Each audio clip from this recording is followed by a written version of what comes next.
Imagina. Imagina que és uma mulher. Não uma mulher qualquer. És jovem, és amada, tens um marido que te respeita. Um homem que foi à guerra por honra, por lealdade, por dever. E numa tarde comum, enquanto ele estava longe a lutar batalhas que não eram suas para lutar sozinho, o homem mais poderoso do mundo viu-te. Não perguntou o teu nome primeiro. Não te perguntou se querias. Mandou buscar-te. E quando o mensageiro do rei bate à tua porta, que fazes tu? Dizes não ao rei. Dizes não ao homem que tem exércitos, que tem espadas, que tem o poder de te apagar da existência com uma só palavra? Imagina que essa noite te marcou para sempre, que não pediste, que não escolheste, que ficaste grávida de um homem que não era o teu marido. E agora imagina que esse homem, em vez de assumir a responsabilidade, construiu um plano tão frio, tão calculado, tão diabólico, que mandou matar o teu marido para encobrir o crime. Imagina que esse homem era considerado o favorito de Deus. Imagina que a história registrou o seu nome em letras de ouro e o teu nome em letras de escândalo. Essa mulher existiu. Chamava-se Betsabá. E a história que te contaram sobre ela está incompleta. Vamos pôr isto em perspectiva.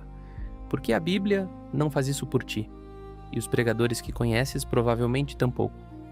Urias, o marido de Betsabá, era hitita. Era estrangeiro. Era um dos 30 valentes de Davi, a elite militar de Israel. Um homem tão leal ao seu rei que, quando Davi tentou mandá-lo para casa para dormir com a sua esposa e encobrir a gravidez, Urias recusou, porque ele disse: "Como posso eu ir à minha casa comer e beber e deitar-me com a minha mulher, enquanto os meus irmãos de armas dormem no campo de batalha?" Segundo Samuel 11:11. Esse homem tinha mais honra do que o rei que o serviu com toda a sua vida e morreu exatamente por isso. Davi esperou, planejou. Esperou que Urias levasse a sua própria sentença de morte na mão, num pergaminho selado, sem saber o que continha. Quanto tempo durou isso? Betsabá ficou grávida. Urias recusou ir para casa na primeira tentativa. Recusou na segunda tentativa. Davi esperou dias, talvez semanas, enquanto calculava. E durante esses dias Betsabá estava grávida, sem saber do plano, sem saber que o seu marido seria morto, sem saber que o rei já tinha decidido apagar o problema com sangue. Quando Urias morreu na batalha de Rabá, Betsabá ficou em luto. A Bíblia registra isso. Segundo Samuel 11:26. E quando a mulher de Urias soube que o seu marido estava morto, lamentou-se pelo seu senhor. Uma frase. Uma frase para o luto de uma mulher que perdeu o marido foi usada pelo rei, estava grávida e não tinha nenhum controle sobre nada do que acontecia na sua vida. Uma frase. E depois, Davi mandou buscá-la para a sua casa e ela tornou-se sua esposa. Como se tudo fosse normal. Como se ela fosse apenas a próxima aquisição na lista. Para entenderes o que aconteceu com Betsabá, precisas de entender o mundo em que ela vivia. Porque não era o teu mundo. Estamos por volta do ano 1000 a.C. Israel acabou de se tornar uma monarquia unificada. Davi é rei há vários anos. Está no auge do seu poder. Jerusalém é a sua capital. Os seus exércitos vencem batalha após batalha. E num sistema assim, o rei não era apenas um líder político. Era a extensão da vontade de Deus na terra. Era o mediador entre o divino e o humano. Era intocável. Pergunta: numa sociedade assim, o que podia uma mulher comum fazer quando o rei a mandava buscar? A resposta é dolorosa: nada. Na cultura hebraica antiga, a mulher não era juridicamente autônoma. Estava sob a autoridade do pai antes do casamento. Estava sob a autoridade do marido depois do casamento. E quando o marido estava em guerra, ela estava sozinha, sem proteção legal, sem voz própria, sem capacidade de recusar o poder real sem colocar a sua vida em risco. Agora deixa-me apresentar-te outro detalhe que os sermões de domingo não te contam. O texto hebraico de 2 Samuel 11:4 usa a expressão Vaikash, que em português se traduz como tomou. Davi tomou Betsabá. Não a convidou, não a seduziu romanticamente. Tomou. Essa palavra em hebraico bíblico é usada consistentemente para descrever ações de poder sobre pessoas sem agência. E ainda assim, durante séculos, a história de Betsabá foi contada como se ela fosse a sedutora. Como se ela tivesse planejado tomar banho naquele telhado para atrair a atenção do rei. Precisamos de parar aqui um momento. Por que razão ninguém te ensinou na escola ou na igreja que uma mulher que toma banho no seu próprio terraço não está a seduzir ninguém? O palácio de Davi estava numa colina elevada. Toda a arqueologia de Jerusalém antiga confirma isso. Era o rei que via para baixo. Era o rei que estava fora do sítio certo. Era o rei que devia ter virado costas. Segundo Samuel 11:2, diz explicitamente: Davi levantou-se da sua cama ao entardecer e andava pelo terraço da casa real. E do terraço viu uma mulher que se lavava e era muito formosa. Era o entardecer. Era o seu terraço. E ela estava no seu próprio espaço. Mas o que é que a história cultural fez com Betsabá? Culpou-a. E isso diz muito mais sobre nós do que sobre ela. Deixa-me falar-te agora do ritual de purificação. A Bíblia diz que Betsabá se purificava da sua imundícia. Segundo Samuel 11:4. Esse detalhe ele não é decorativo, é crucial. Na lei levítica, as mulheres realizavam um ritual de imersão, o mikvé, após o período menstrual. Este ritual marcava o fim do período de impureza cerimonial. O texto bíblico está a dizer-nos algo muito específico. Betsabá estava no fim do seu ciclo menstrual. Estava no seu período mais fértil. Isso não é um detalhe casual. O escritor de 2 Samuel está a explicar exatamente por que ela ficou grávida naquela noite. Está a validar a paternidade de Davi. Está a construir o caso jurídico e moral que o profeta Natã viria apresentar mais tarde. Mas quem paga o preço desse detalhe? Betsabá.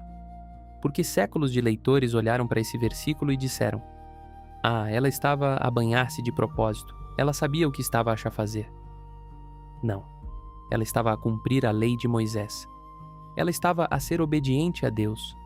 E foi exatamente nesse momento de obediência religiosa que o rei a viu e a tomou. Agora precisas de entender quem era Urias. Hitita. Estrangeiro de origem. Mas com um nome que significa Yahweh é a minha luz, em hebraico. Este homem adotou não apenas a cultura, mas a fé de Israel tão completamente que tinha um nome teofórico hebraico. Era um dos 30 valentes, mencionado em 2 Samuel 23:39. Isso significa que estava na última linha de elite dos guerreiros de Davi. A última de 37 homens, listados nessa secção. A posição final numa lista de honra. Alguns estudiosos sugerem que esse posicionamento era intencional por parte do escritor bíblico. Uma última memória, um último tributo. A Urias, o homem que foi traído pelo rei que serviu com toda a lealdade. E Betsabá era filha de Elião, mencionada em 2 Samuel 11:3. E Elião era filho de Aitofel, o conselheiro mais sábio de Davi. O homem cujos conselhos eram considerados como se fossem palavras de Deus. 2 Samuel 16:23. Betsabá não era uma mulher anônima. Era neta de Aitofel. Estava ligada à estrutura interna de poder do reino. O que Davi fez não foi apenas uma questão pessoal. Foi uma violação de uma família conectada ao seu próprio círculo íntimo. E sabes o que Aitofel fez mais tarde? Quando o filho de Davi, Absalão, se revoltou contra o pai e precisava de conselho, Aitofel foi o primeiro a trair Davi e a passar para o lado de Absalão. Os estudiosos bíblicos debatem há séculos se essa traição foi motivada pela vingança pelo que Davi fez à sua neta. Aitofel nunca o disse explicitamente. Mas os números não mentem. O conselheiro mais leal de Davi tornou-se o seu pior traidor. Depois do que Davi fez a Betsabá, as consequências do pecado têm raízes mais profundas do que qualquer sermão consegue cobrir num domingo de manhã. Então quem era Betsabá realmente era jovem. A Bíblia não diz a sua idade exata, mas a arqueologia e a antropologia do período sugerem que provavelmente tinha entre 15 e 20 anos. Era formosa. A Bíblia diz isso, não como elogio ao leitor, como aviso sobre o que estava prestes a acontecer. Era casada com um homem leal, honrado e ausente. Ausente porque o seu rei o tinha mandado à guerra. O mesmo rei que agora olhava para ela do alto do seu palácio. pensa em como seria o dia a dia de Betsabá.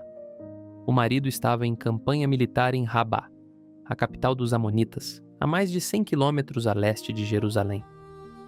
Não havia telemóvel, não havia carta que chegasse em dias. Ela esperava, cuidava da casa, cumpria os rituais religiosos, vivia na incerteza constante de não saber se o seu marido voltaria vivo.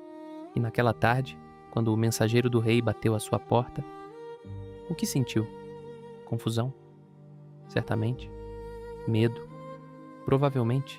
Esperança irracional de que seria boas notícias sobre Urias? Talvez. Mas não havia escapatória. Quando o rei manda chamar, vai-se. E depois daquela noite, Betsabá voltou para casa, sozinha, com algo que mudaria tudo a crescer dentro dela, com o peso de uma noite que não pediu a transformar-se numa criança que o mundo não podia saber que existia. Quando descobriu que estava grávida, mandou dizer a Davi, segundo Samuel 11:5, estou grávida, 2 palavras em hebraico, hará hanoti, 2 palavras que eram uma sentença de morte potencial, porque numa sociedade onde a mulher casada que engravida de outro homem podia ser apedrejada, essas 2 palavras eram o grito mais corajoso e mais desesperado que uma mulher podia dar. E Davi não respondeu com amor, não respondeu com uma assunção de responsabilidade, respondeu com um plano. Quero que imagines o silêncio, depois de Betsabá mandar a mensagem ao rei, depois de dizer, estou grávida. O silêncio. Ela esperou uma resposta. Esperou que o homem mais poderoso de Israel fizesse alguma coisa. E o que Davi fez foi mandar buscar Urias da linha da frente, não para proteger Betsabá, para proteger Davi. O plano era simples e calculado. Se Urias viesse para casa e deitasse com a sua esposa, a criança que nascesse seria assumida como filha de Urias. Problema resolvido. Escândalo enterrado. Davi trouxe Urias a Jerusalém. Fingiu interesse no seu bem-estar, perguntou pela guerra, pelo exército, pelos seus camaradas, segundo Samuel 11:7-8. E depois disse, vai para casa e descansa. Mas Urias não foi, porque Urias tinha uma honra que Davi tinha perdido naquela noite no terraço. Urias dormiu à porta do palácio com os servos do rei. Disse que não podia desfrutar do conforto da sua esposa enquanto seus camaradas dormiam em tendas no campo de batalha. E Davi percebeu que o plano tinha falhado. Então fez o que todos os poderosos fazem quando o plano elegante falha. Escalou para a crueldade. Mandou Urias de volta à frente de batalha, com uma carta na mão. Uma carta para Joabe, o seu general. A carta dizia, colocai Urias na linha da frente da batalha mais feroz e retirai-vos dele para que seja ferido e morra. Segundo Samuel 11:15. Pensa nisto um momento. Urias carregou a sua própria sentença de morte, nas suas próprias mãos. Sem saber. Ele não sabia que o rei em quem confiava, com a sua vida, tinha já assinado o fim dela. Que o pergaminho que transportava era um decreto de execução disfarçado de ordem militar. E depois, quando Urias morreu na batalha de Rabá, como Davi planejou, o rei esperou. Esperou que o luto de Betsabá passasse, e depois mandou buscá-la, e casou com ela. Segundo Samuel 11:26-27. E quando a mulher de Urias soube que o seu marido estava morto, lamentou-se pelo seu senhor. E quando o luto passou, Davi mandou buscá-la para a sua casa, e ela tornou-se sua esposa e deu-lhe um filho. 2 frases. O luto e o casamento. O assassinato e a aquisição. Tudo em 2 frases. Como se Betsabá fosse um objeto que mudou de proprietário. Como se o seu coração não tivesse sido partido em pedaços por um crime que ela não pediu. Mas a Bíblia não para aqui. O último versículo do capítulo 11 de 2 Samuel diz, mas o que Davi tinha feito desagradou ao Senhor. Desagradou ao Senhor. Não desagradou apenas a Betsabá, que perdeu o marido e foi forçada a casar com o seu agressor. Não desagradou apenas a família de Urias, que perdeu o seu homem por lealdade. Não desagradou apenas a Aitofel, que perdeu a sua neta para o poder corrupto do rei. Desagradou ao Senhor. E quando Deus decide que o silêncio acabou, as consequências não poupam ninguém, nem mesmo os inocentes. Betsabá estava agora dentro do palácio de Davi, rodeada de luxo que não pediu, cercada de outras esposas e concubinas que provavelmente a olhavam com desconfiança, carregando uma criança que era o produto de uma noite que nunca deveria ter acontecido. Pensa em como ela se sentia. Não era amada, era possuída. Davi tinha várias esposas: Michal, Abigail, Maacá, Agite, Abital, Eglá e múltiplas concubinas. Ela era mais uma, a mais recente, a que todos sabiam que tinha chegado com uma história obscura por trás. Era o tipo de mulher sobre quem as pessoas sussurram nos mercados. O tipo de história que as outras esposas contam às suas criadas com o tom certo de julgamento e curiosidade. Sabe que ela é a viúva do Hitita? Sabe que o seu filho foi concebido antes do casamento? Sabe que o rei a mandou buscar enquanto o marido estava na guerra? Betsabá sabia que havia olhares, sabia que havia julgamentos, sabia que no palácio do rei mais famoso de Israel ela seria para sempre a mulher marcada. E agora estava grávida. E havia uma parte dela que provavelmente esperava que aquela criança fosse a reconciliação de tudo. Que o filho nascesse forte e saudável. Que Davi a amasse através do filho. Que as feridas sarassem com o tempo. Que Deus tivesse um plano para aquilo tudo. E depois o profeta Natã entrou pelo palácio, segundo Samuel, capítulo 12, e foi diretamente a Davi, não a Betsabá, a Davi, e contou-lhe uma história sobre um homem rico que tinha muitas ovelhas, e um homem pobre que tinha apenas uma pequena ovelha que criava com os seus filhos, que comia da sua comida e bebia da sua taça, e dormia no seu colo e era como uma filha para ele. E quando o homem rico teve um visitante, em vez de sacrificar uma das suas ovelhas, foi buscar a única ovelha do pobre e a preparou para o seu convidado. Davi ficou com raiva da injustiça desta história. Declarou que o homem rico merecia morrer. E Natã disse as 4 palavras mais famosas deste texto. Tu és esse homem. Segundo Samuel 12:7. 3 palavras em hebraico. Atá, Ha, Ish. E o mundo de Davi desmoronou. Natã então pronunciou o julgamento de Deus sobre Davi. E este é o ponto que a maioria das pregações não discute com honestidade suficiente. Deus disse através de Natã: a espada nunca se apartará da tua casa. Levantarei o mal contra ti da tua própria casa. Tomarei as tuas esposas diante dos teus olhos e as darei ao teu próximo. Porque fizeste isto em segredo, eu farei isto diante de todo o Israel e em plena luz do sol. Segundo Samuel 12, 10, 12. Agora para completamente. Deus disse que as esposas de Davi seriam dadas a outro homem como punição para Davi.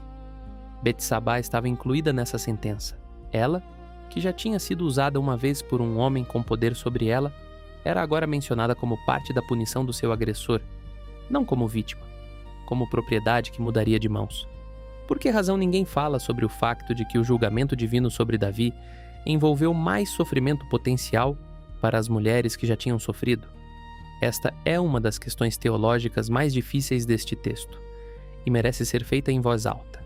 E depois Natã disse algo que partiu tudo de uma vez. O filho que te nasceu certamente morrerá. Segundo Samuel 12, 14.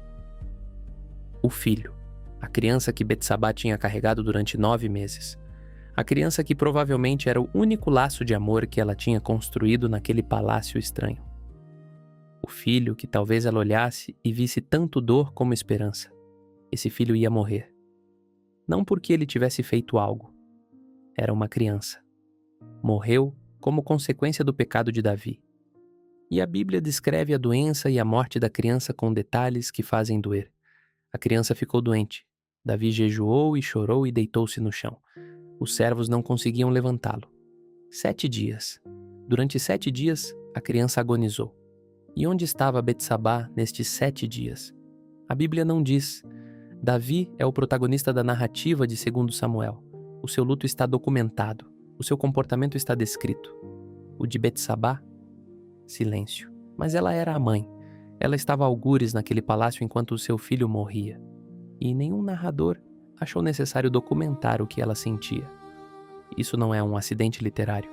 É um reflexo do mundo em que ela vivia. As emoções das mulheres não eram consideradas parte da história oficial. Ao 7º dia, a criança morreu, e Davi levantou-se, tomou banho, comeu e foi consolar Betsabá. Segundo Samuel 12:24. E Davi consolou a sua esposa Betsabá e foi ter com ela, e deitou-se com ela. E ela concebeu e deu à luz um filho, e ele chamou-lhe Salomão. Quero que lias esse versículo com atenção. E Davi consolou a sua esposa Betsabá. Pela primeira vez no texto de 2 Samuel, ela é chamada de esposa de Davi, não de esposa de Urias, esposa de Davi.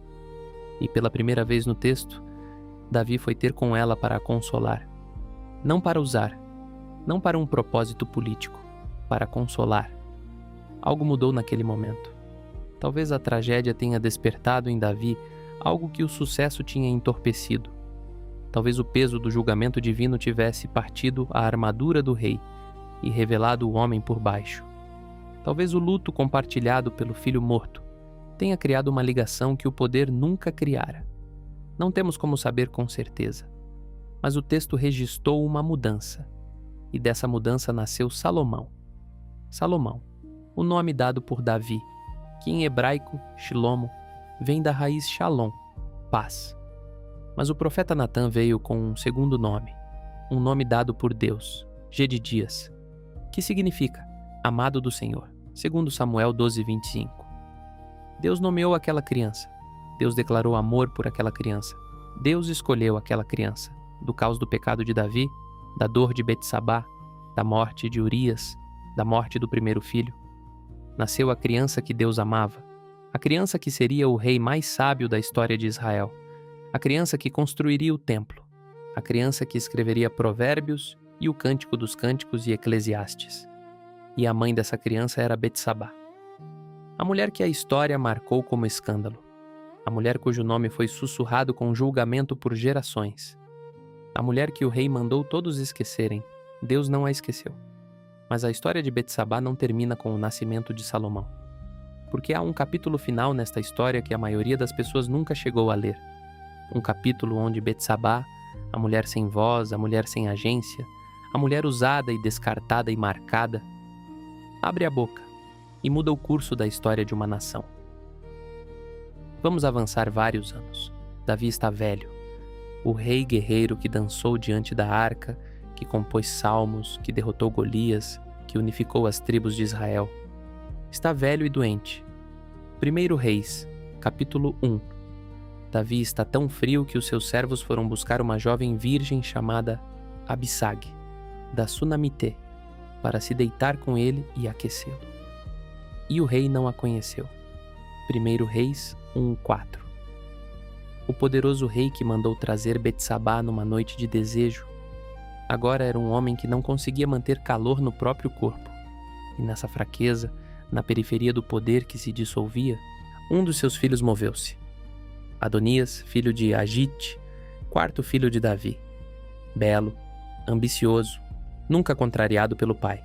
1 Reis 1:6 diz literalmente: e o seu pai nunca o tinha contrariado em toda a sua vida, dizendo: por que fizeste assim?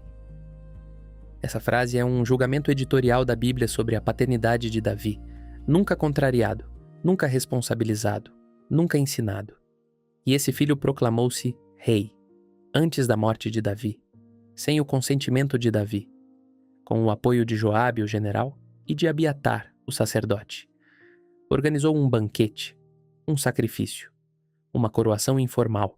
Convidou todos os filhos do rei, exceto Salomão. Convidou todos os homens de Judá, servidores do rei, exceto Natã, o profeta, e Benaia, e os valentes de Davi. Segundo Samuel 1:10. A mensagem era clara: Salomão seria excluído. Betsabá seria esquecida. O plano de sucessão que Davi tinha prometido seria apagado. E foi aqui que algo mudou em Betsabá. A mulher que durante décadas não teve voz, que foi tomada pelo rei, que foi usada, que perdeu o marido, que perdeu o primeiro filho, que viveu à sombra do poder de outros. Essa mulher tomou uma decisão. O profeta Natã foi a Betsabá. 1 Reis 1:11-12. Não ouviste que Adonias, filho de Agite, se tornou rei sem o conhecimento de Davi, nosso senhor? Agora, portanto, vem.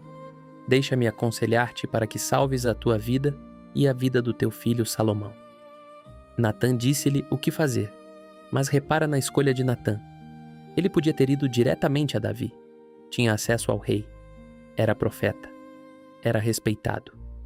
Mas foi a Betsabá primeiro, porque Betsabá tinha algo que Natã não tinha. Tinha a autoridade moral de uma mãe sobre o filho que estava a ser ameaçado. Tinha a intimidade de uma esposa com um marido em declínio. Tinha a credibilidade de uma mulher que tinha sofrido tanto dentro daquele palácio. Natã sabia que Betsabá devia entrar primeiro. E Betsabá entrou. O que aconteceu dentro do quarto do rei moribundo é um dos momentos mais cinematográficos de todo o Antigo Testamento. 1 Reis 1, 15, 21. Betsabá entrou e prostrou-se perante o rei. E o rei disse: "Que tens?" E ela falou, sem hesitação, sem o medo que provavelmente sentiu durante décadas: "Senhor meu, tu juraste ao teu servo pelo Senhor teu Deus. Certamente Salomão, teu filho, reinará depois de mim e ele se sentará no meu trono. E agora Adonias tornou-se rei, e tu, meu senhor o rei, não o sabes." 1 Reis 1, 17, 18. Ela enumerou os fatos. Ela nomeou os conspiradores: Joabe, Abiatar. Ela identificou quem foi excluído do banquete: Salomão, Natã, Benaia. E depois disse as palavras que cortam: "E tu, meu senhor o rei, os olhos de todo o Israel estão sobre ti, para que lhes digas quem se sentará no trono do meu senhor o rei depois dele. Caso contrário, acontecerá quando o meu senhor o rei dormir com os seus pais, que eu e o meu filho Salomão seremos considerados culpados." 1 Reis 1, 20, 21. Ela não implorou. Ela apresentou o caso. Ela foi estratégica, clara, corajosa. E enquanto ainda estava a falar, Natã entrou e confirmou tudo o que Betsabá tinha dito. E Davi chamou Betsabá de volta ao seu quarto. Ela voltou. Ficou de pé diante do rei. E Davi fez um juramento: "Tão certamente como o Senhor vive, que resgatou a minha alma de toda a adversidade, que como te jurei pelo Senhor Deus de Israel, dizendo: certamente Salomão teu filho reinará depois de mim, e ele se sentará no meu trono no meu lugar. Certamente assim o farei hoje." 1 Reis 1, 29 e 30. E Betsabá prostrou-se com o rosto em terra e reverenciou o rei. "Que o meu senhor, o rei Davi, viva para sempre." 1 Reis 1, 31. Pensa nisto um momento. Esta mulher que foi tomada, que foi usada, que perdeu o marido, que perdeu o primeiro filho, que viveu décadas à sombra da história de um homem poderoso. Neste momento era ela quem estava de pé no centro da narrativa. Era ela quem falava enquanto o rei ouvia. Era ela quem garantiu o trono para o seu filho. Era ela quem mudou o curso da história de Israel. Não com poder físico, não com exército, com palavras, com clareza, com coragem, com a voz que durante tanto tempo ninguém quis ouvir. Salomão foi ungido rei, naquele mesmo dia. Os sacerdotes Zadok, Natã o profeta, e Benaia e os quereteus e os peleteus levaram Salomão até Giom, a fonte sagrada de Jerusalém. E Zadok ungiu com o azeite sagrado da tenda, e tocaram a trombeta. E todo o povo gritou: "Viva o rei Salomão!" 1 Reis 1:39. E o ruído chegou ao banquete de Adonias. E Joabe ouviu o som da trombeta. E Adonias e todos os seus convidados ficaram com medo. E cada um deles dispersou. O golpe de estado tinha falhado. Não por força militar, por uma velha mulher que entrou no quarto de um rei moribundo e disse a verdade. Assim começa o reinado de Salomão. Mas há mais. Há um momento que quase ninguém discute. Quando Salomão já era rei e Davi tinha morrido, Adonias foi ter com Betsabá. 1 Reis 2:13. E pediu-lhe um favor. Pediu que Betsabá intercedesse com o rei Salomão, para que Abissag, a jovem que aquecia Davi, lhe fosse dada como esposa. E Betsabá disse: "Muito bem, falarei ao rei por ti." 1 Reis 2:18. E foi ao rei. E Salomão levantou-se para cá receber, e prostrou-se diante dela, e fez pôr um trono para sua mãe. e ela sentou-se à sua direita. 1 Reis 2,19. À direita do rei. Em Israel antigo, sentar-se à direita do rei era a posição de maior honra depois do próprio rei. Era a posição de corregência. Era o reconhecimento público de autoridade. Betsabá não era apenas a mãe do rei, era a rainha-mãe. Em hebraico, Jevirá, uma posição com poder institucional real.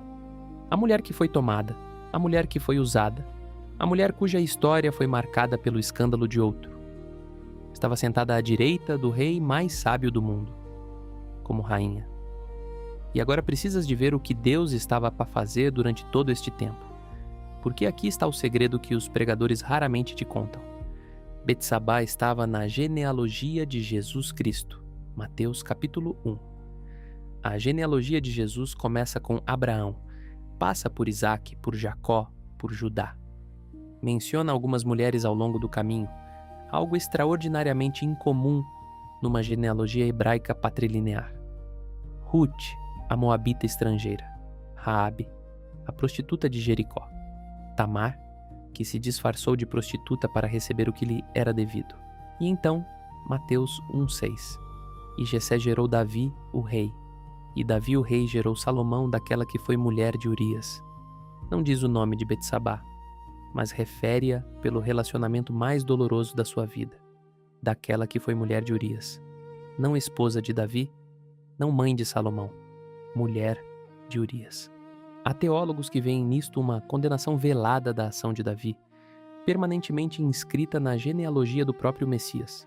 Cada vez que alguém lia a genealogia de Jesus em voz alta, numa sinagoga, a memória de Urias era invocada, a memória do crime de Davi era mantida viva.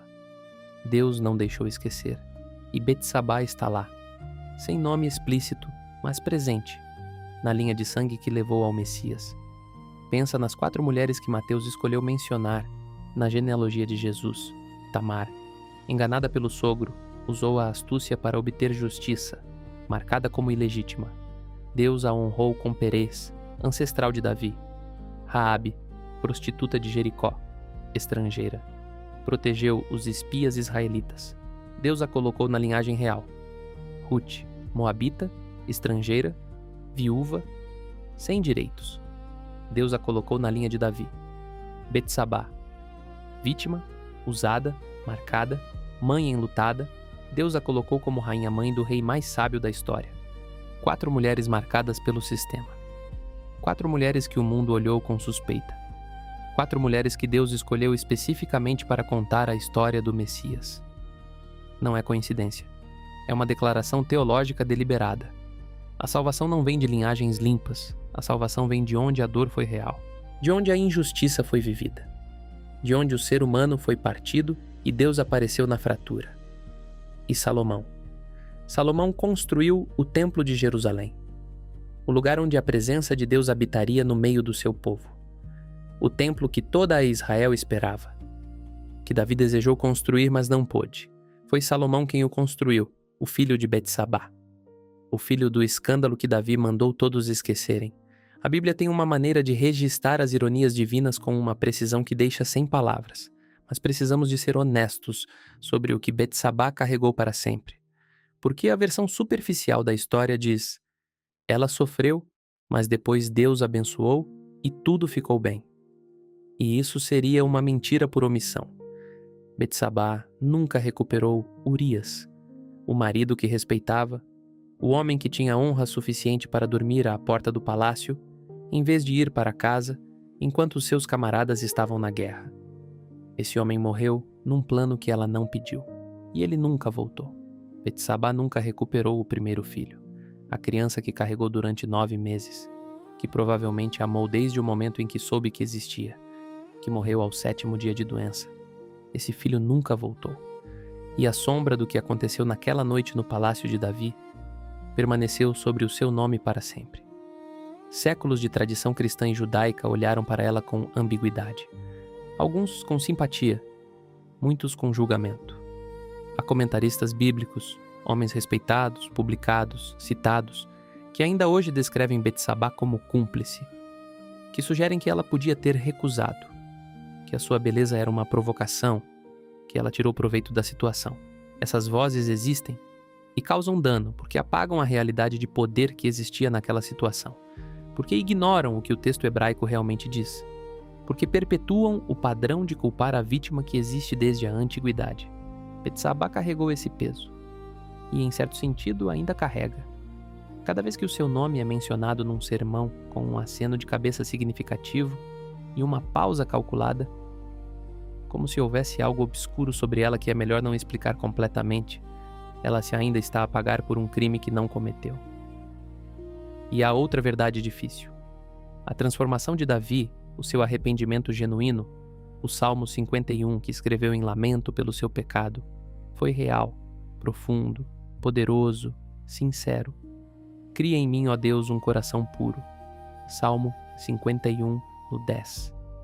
Esse salmo é um dos textos de arrependimento mais belos da literatura bíblica, e é genuíno, mas o arrependimento de Davi não desfez o que aconteceu, não trouxe Urias de volta, não devolveu o primeiro filho, não apagou o trauma da noite em que o mensageiro bateu à porta de Betsabá. O perdão de Deus é real, mas as consequências do pecado também são reais. E às vezes as vítimas continuam a pagar as consequências dos pecados que outros cometeram contra elas. Isso não é teologia confortável, mas é teologia honesta. Então, o que ficou de Betsabá? Uma rainha, Jevirá, rainha mãe de Israel, sentada à direita do trono mais poderoso do Médio Oriente Antigo. Uma mãe, cujo filho construiu o templo de Deus, cujo filho escreveu sobre sabedoria, amor e o sentido da vida, cujo filho recebeu de Deus o dom de sabedoria quando pediu, uma antepassada, da linha de sangue que levou ao Messias, e inscrita na genealogia do Salvador do mundo, uma guerreira silenciosa, que num momento decisivo, quando o seu filho estava em perigo, abriu a boca e falou, e mudou a história. Há uma tradição rabínica fascinante que sugere que Betsabá é a mulher descrita no último capítulo de Provérbios, o famoso poema da Eshet Chayil, a mulher virtuosa. Provérbios 31, 10, 31. Mulher virtuosa, quem a achará? O seu valor excede em muito de rubis. Se isso é verdade, e é impossível confirmá-lo com certeza absoluta, então o rei Salomão, filho de Betsabá, escreveu o maior elogio da literatura bíblica à mulher, inspirado na sua mãe. Na mulher que o mundo quis marcar com escândalo, no filho que a honrou com poesia. Há algo que Deus estava a dizer através de toda a vida de Betsabá, e precisas de ouvir isto com cuidado. Deus não aprovou o que Davi fez. O texto é claro, desagradou ao Senhor. O julgamento foi pronunciado, as consequências foram reais, mas Deus não desperdiçou a dor de Betsabá. Ele não a recompensou apagando o que aconteceu. Não colocou a história no modo "e viveram felizes para sempre", instantâneo. Ele fez algo mais profundo. Ele teceu o sofrimento de Betsabá na narrativa maior da redenção humana. A criança do escândalo, Salomão, tornou-se o rei que construiu a casa de Deus. A mulher marcada, Betsabá, tornou-se a rainha-mãe que garantiu o trono ao filho escolhido por Deus. A vítima sem voz, Betsabá, tornou-se a mulher cujo nome está na linha de sangue que levou a Jesus. Deus não ignorou a injustiça, redimiu-a. E há uma teologia aqui que vai muito além da história de Betsabá, porque Jesus também foi acusado, também foi tomado por força, também foi julgado injustamente, também foi marcado pelo escândalo de outros. E a linha de sangue que vai de Betsabá até Jesus está a dizer algo. O Messias veio de onde a dor foi mais real. O Salvador entrou no mundo através das linhas quebradas. A redenção não evitou o sofrimento, transformou-o. Por que razão esta história é sistematicamente mal pregada? Porque é desconfortável. Porque obriga-nos a fazer perguntas sobre poder e abuso que não têm respostas fáceis. Porque Davi é demasiado importante na narrativa de fé para ser desconfortável com ele. Porque é mais fácil fazer de Betsabá uma participante do que uma vítima. Mas a história que está escrita na Bíblia, não a versão simplificada dos sermões, é a história de uma mulher que sobreviveu ao abuso do poder, enterrou o marido e o filho, encontrou um caminho dentro de um sistema que não foi desenhado para ela. E no final, criou o filho que mudou o mundo. Isso não é escândalo. Isso é redenção. E agora deixa-me falar contigo diretamente. Se alguma vez sentiste que a tua história foi definida pelo que alguém te fez sem o teu consentimento, se carregas um nome ou uma reputação que não pediste, se as pessoas sussurram sobre o teu passado como se isso fosse tudo o que és, se perdeste alguém ou algo que amaste por causa de uma injustiça que não criaste, então esta história é para ti. Não como promessa de que a dor vai desaparecer, não como garantia de que tudo vai ser fácil a partir de agora, mas como evidência de que Deus vê o que os outros escolhem não ver. Betsabá não está na Bíblia como um aviso, está como testemunha, como prova de que o sofrimento não é o fim da história. E a frase que o texto bíblico nunca diz explicitamente sobre Betsabá, mas que a história inteira está a gritar: Deus viu-a quando o rei a tomou, quando o teu marido morreu, quando o filho agonizou 7 dias, quando ela estava em luto sozinha num palácio que não era o seu lar, quando ficou em silêncio durante anos. Deus viu-a, e quando chegou o momento certo, ela também falou, e o que ela disse mudou tudo. A tua voz importa, a tua dor é real, a tua história não terminou. Antes de terminar, quero deixar-te 3 lições desta história. Primeiro, o silêncio de Deus diante do teu sofrimento não é abandono, é preparação.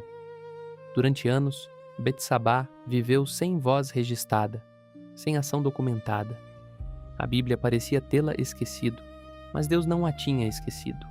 Estava a preparar o momento em que a sua voz importaria mais. Se hoje sentes que Deus está em silêncio diante da tua dor, talvez o silêncio não seja ausência, talvez seja o período antes do momento em que tudo o que sofreste se transforma em propósito. Segundo, o caráter de Deus é revelado não em histórias de pessoas perfeitas, mas em histórias de pessoas partidas. Deus não escolheu uma mulher sem história, sem dor, sem cicatrizes, para ser antepassada do Messias. Escolheu Betsabá, escolheu Ruth, escolheu Raabe, escolheu Tamar. Isso não é acidente, é declaração. Deus não tem vergonha do teu passado, não precisa de uma versão limpa da tua história para te usar. Ele usa exatamente o que tu és, com todas as marcas que carregas. Terceiro, o teu papel na história maior de Deus pode ser invisível por anos, e ainda assim ser decisivo. Betsabá não aparece no livro dos Hebreus entre os heróis da fé. Não tem um livro bíblico com o seu nome. Não é citada em discursos de motivação dominical. Mas sem ela, não haveria Salomão. Sem Salomão, não haveria o templo. Sem a linha de Salomão, não haveria a genealogia de Jesus, conforme Mateus a registrou. A tua invisibilidade não é prova de irrelevância. Pode ser exatamente onde Deus está a construir algo que tu ainda não consegues ver. A tua dor não é em vão. Deus vê-te. A tua história não terminou. Antes de me despedir, o texto base desta história está em 2 Samuel, capítulos 11 e 12, e 1 Reis, capítulos 1 e 2. E a genealogia que inclui Betsabá na linha do Messias está em Mateus 1:6. Se esta história te tocou, se reconheceste algo da tua própria vida nesta mulher, que foi marcada pelo escândalo de outro, mas redimida pelo propósito de Deus, deixa um comentário abaixo. Não precisas de contar tudo. Às vezes basta escrever: eu precisava de ouvir isto hoje. E se conheces alguém que está a carregar uma história que o mundo definiu de forma errada, alguém marcado por algo que não pediu, alguém que se sente invisível no meio de uma narrativa que não é a sua, partilha este vídeo com essa pessoa. Porque às vezes a coisa mais poderosa que podes fazer por alguém é dizer-lhe: Deus viu-te quando os outros escolheram não ver. E se ainda não subscreveste, faz-o agora. Na semana que vem vamos falar de outro personagem bíblico cuja maior vergonha se tornou a sua maior vitória. Uma história que a maioria das pessoas conhece superficialmente, mas que por dentro é muito mais complexa, muito mais dolorosa e muito mais redentora do que qualquer sermão alguma vez te contou. Até lá, que o Deus que viu Betsabá te veja também a ti.